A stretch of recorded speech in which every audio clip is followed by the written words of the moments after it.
नमस्कार बच्चों, पिछले वीडियो में हम व्याकरण भाग की शुरुआत कर चुके हैं। हमने व्याकरण में सबसे पहला पाठ पढ़ा था हमारी भाषा। भाषा के हमने दो रूप पढ़े थे, पहला बोलकर और दूसरा लिखकर। तो आइए अब हम पुस्तक में से पाठ 1 की शुरुआत करते हैं। जैसा कि आप चित्र में देख रहे हैं, एक चित्र में बच्चे उद्यान में बैठे हैं और उनकी अध्यापिका उन्हें कुछ बता रही है। तो अध्यापिका उन्हें क्या बता रही है?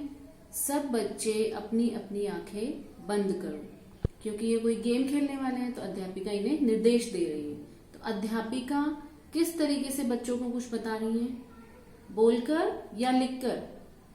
बिल्कुल सही, अध्यापिका बच्चों को बोलकर बता रही है और बच्चे उनकी बातें सुनकर उन्हें समझ रहे हैं।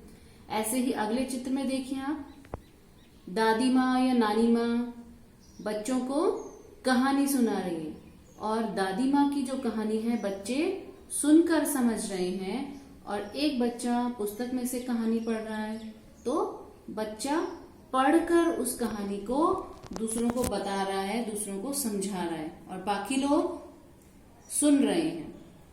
ऐसे ही तीसरे चित्र में बच्चा पत्र लिख रहा है, तो बच्चा अपने मन की बात लिखकर बता रहा है और जो भी उस पत्र को पढ़ेगा वो उस पत्र को पढ़कर उस बात को समझेगा।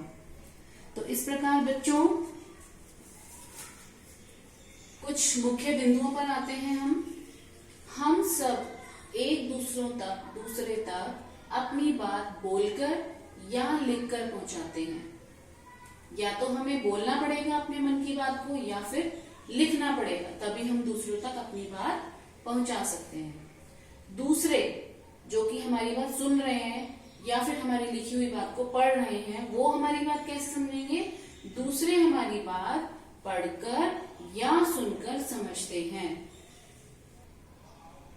अगर आप किसी को अपने मन की बात बोलकर बता रहे हैं तो वो सुनेगा, तभी आपकी बात को समझ पाएगा। और अगर आप लिखकर बता रहे हैं तो वो आपकी बात को पढ़कर समझ सकता है। अगला बिंदु है, हम हिंदी भाषा बोलते हैं। कौन सी भाषा बोलते हैं? हम घर में ज्यादातर हिंदी भाषा बोलते हैं और हमारी राष्ट्रभाषा भी क्या है? हिंदी। तो इस बात को आप याद रखेंगे। तो अब चलते हैं कुछ अभ्यास प्रश्नों की ओर।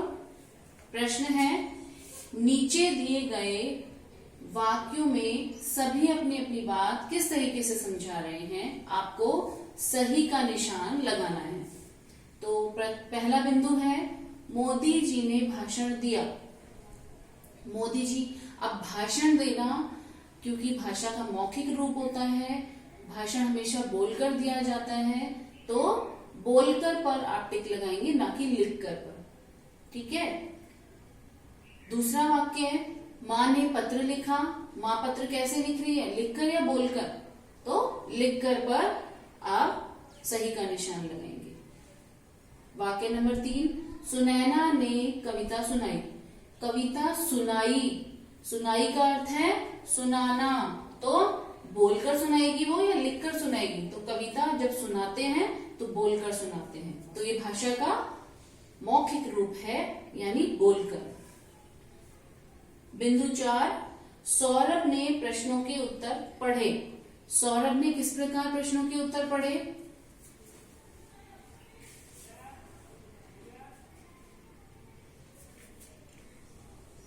तो सौरभ प्रश्नों के उत्तर पढ़ रहा है, तो वो लिखकर नहीं पढ़ रहा है, वो बोलकर पढ़ रहा है। तो ये भाषा का बोलकर रूप है।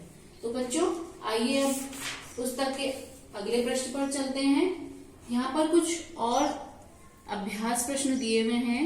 आपको इनके चित्रों को ध्यान से देखना है और उसके उत्तर लिखने हैं। तो बच्चों, जो ये बोर्ड पर हमने प्रश्न आज जो हमने ये प्रश्न किए हैं, ये सभी प्रश्न और पुस्तक में जो अभ्यास प्रश्न किए हैं हमने, जो मैम आपको दिखा रही हैं, ये आपको अपनी कॉपी में करने हैं। बस आज के लिए इतना ही कार्य है और इसी के साथ हमारा पाठ ही समाप्त होता है।